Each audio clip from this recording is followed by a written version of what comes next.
So what type of driver are you? Now, I've said this before. Every single driver, every single car, every single city, every need, want, everything's unique. So I think it's safe to say there are roughly 3 million types of drivers and ways to drive successfully as a rideshare driver. So instead of looking at this as like trying to fit you or any other driver into an exact category, think of this more as like an exercise, a framework for a healthy discussion of what type of driver you might be, or if a driver gives you advice, maybe you can kind of understand why they say what they say because of their situation. Because sometimes that's why I think advice from different drivers doesn't work, because their situations are unique and they kind of talk past each other a little bit, and it just doesn't quite make sense when one driver type is talking to another driver type. That doesn't mean that drivers don't give us good advice or we can't learn from each other, but ultimately it's okay to drive your way. It's okay to do what you do as a rideshare driver.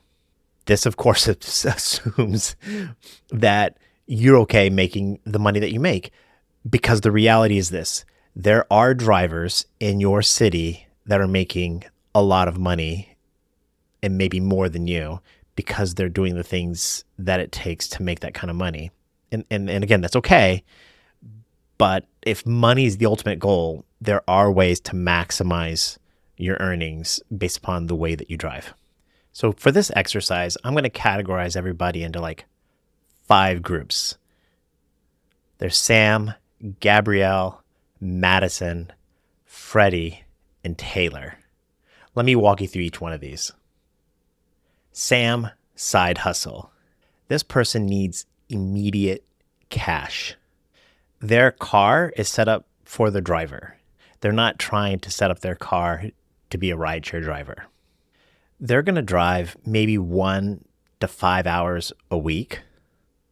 When it comes to expenses, the only expense they think about is gas, fuel, electricity maybe. One of the things that's really frustrating for a lot of this driver tends to take every single trip, whether it's profitable or not. Ultimately, this driver is new to the gig and they're asking themselves, is this gig right for me? Moving up to level 2 is Gabrielle, the gig worker. Gabrielle needs weekly cash. They've graduated from, the short-term need of being a rideshare driver to, okay, I want to do this on a weekly basis. They're going to use their personal car set up for the passenger. This means getting the back seat ready by having things like, maybe all-weather floor mats in the back seat, some sort of like a way to mount their phone that they're really comfortable with on the dash, maybe some additional plugs, whatever it might be. They're setting up their car with the idea of that I'm going to have passengers in my car on a regular basis. Now, Gabrielle's still going to drive less than 10 hours a week. They just need weekly cash at this point in time. Instead of focusing on just how much gas they use in a given shift, what they're actually going to look at is mileage. They're going to track miles for tax deduction and probably use mileage as some sort of expense. Gabrielle drives when it's possible. And this was me. When I first started driving, after about a week or two, I moved from level 1 to level 2. I started driving on my commute to and from work. So instead of leaving my house at 7 to go to work, I would leave my house at 6. And I would drive for about an hour as a rideshare driver. And I would do the same thing on the way home. I would drive for an extra 30 minutes. And that gave me some sort of weekly cash, somewhere between $100 to $300 every week by just driving on my commute. And the idea with this level is, can I make enough? Again, for me, it was, can I make enough to have $100 to $200 extra every week? Madison Moneymaker, level 3, this person is trying to do some sort of level of sustained profitability. So the other two are looking at how much cash did I put in my bank account versus how much cash went out, which is logical. When you're thinking about profitability, you're actually trying to retain some of the cash that you put into your account for future expenses. That's why we're counting it as profitability. At this level, not only are you setting up your car for rideshare, you might actually, when it's time to purchase a new car, think about rideshare. Am I going to get a car that's going to function well for rideshare? When you're a level 1 driver, you'll drive whatever car you have. But that level 3, and you're going to go buy that next car, you might consider things like, should I get a car with a bigger back seat or better gas mileage? Because I know I can make more money as a rideshare driver. And again, because you're tracking your miles, you can use estimated costs. You don't have to use real costs. So it's not how much money did you spend on gas at that given point in time. You can use an estimated mileage rate for fuel as an example, and use that as a way to manage your cash flow with your business. And this is interesting because I think when you become this level of driver, you actually start to plan when you want to drive, and you schedule your life around when the most profitable times might be to drive. A good example is this. If you know Saturday mornings are when you used to play golf, you might not play golf and instead focus on being a rideshare driver because you know early Saturday mornings there might be a lot of flights that you want to make sure that you take passengers to. And again, that's just an example, but you're going to schedule your life a little bit more around rideshare. And this is a very interesting perspective. How do I make enough? Again, with the other ones, you kind of just took the money as it came.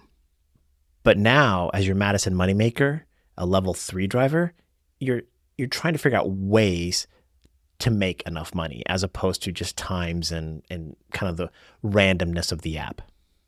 Freddie Freeman, the level 4, now we're talking about somebody that looks at an annual income. They're living off of rideshare. It's their main source of income. This is where I'm at today personally. And when I buy my car, I buy it almost exclusively for rideshare. Now, in a future chapter, I'm going to talk about which car should you buy.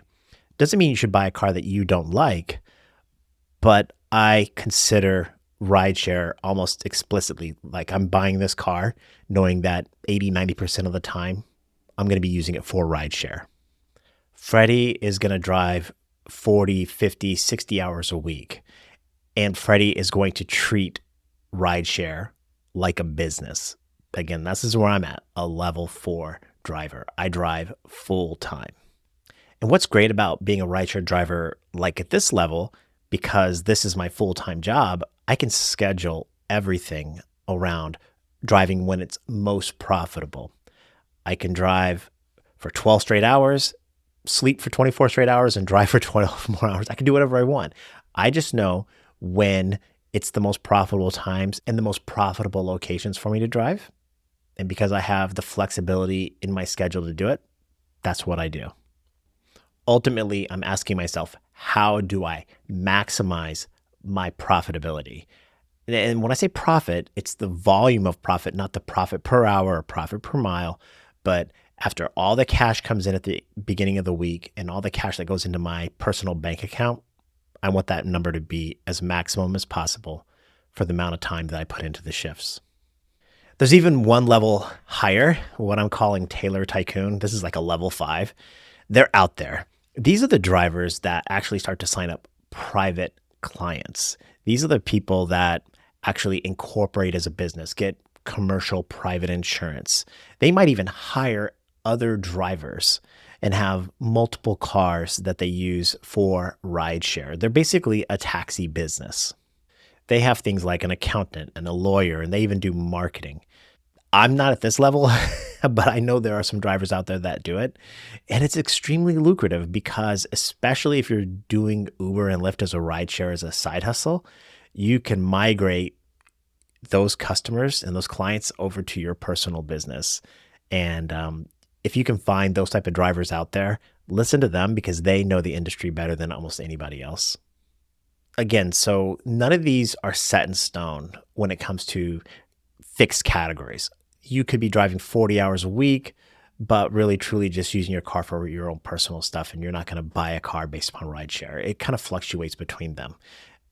But it's just a good way to kind of think about what type of driver we are And so that way, when we get advice or we hear other drivers talk about things, we can kind of put that in perspective. It's a framework for a healthy discussion.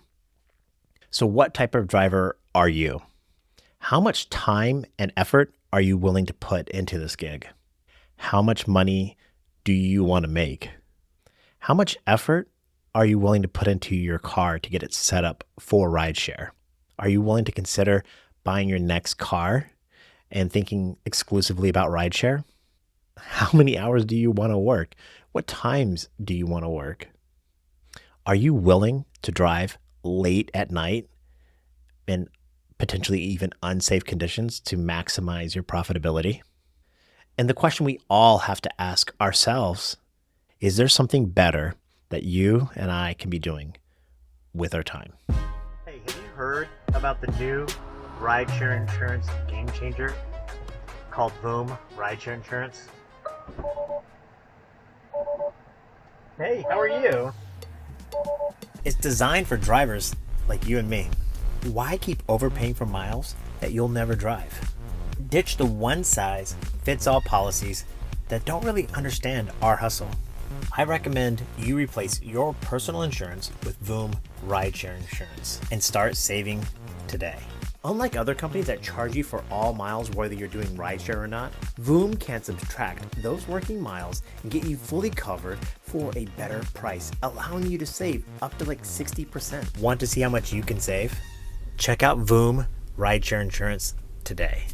Trust me, your wallet will thank you. How do I do the door? Do it twice. Oh, There you go. okay. All right, see you. Bye.